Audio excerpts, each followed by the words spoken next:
In Java, an array is one of the most fundamental data structures.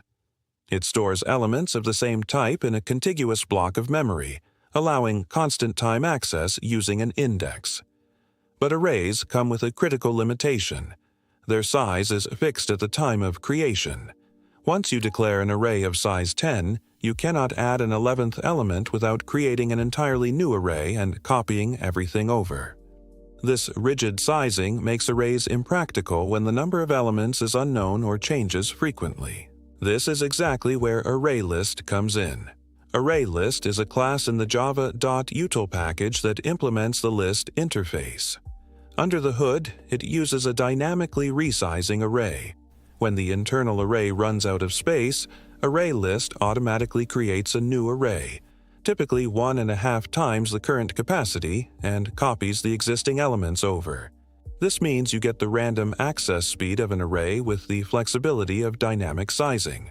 Let's look at the core operations.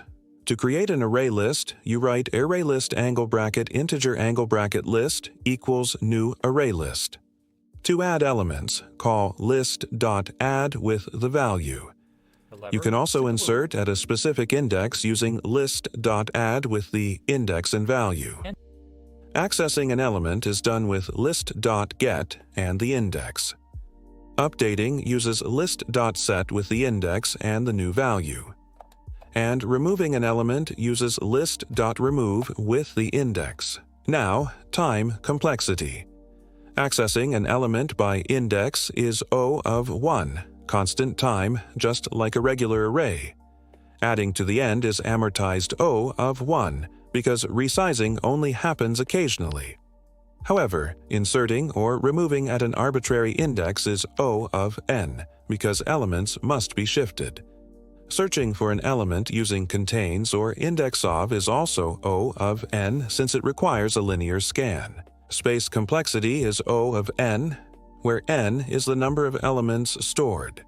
Keep in mind that the internal array may have extra unused capacity, so actual memory usage can be slightly higher than the number of elements.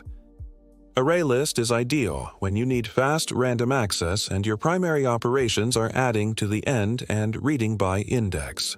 For frequent insertions or deletions in the middle, consider linked list instead. ArrayList is one of the most widely used collections in Java and a must-know for any developer.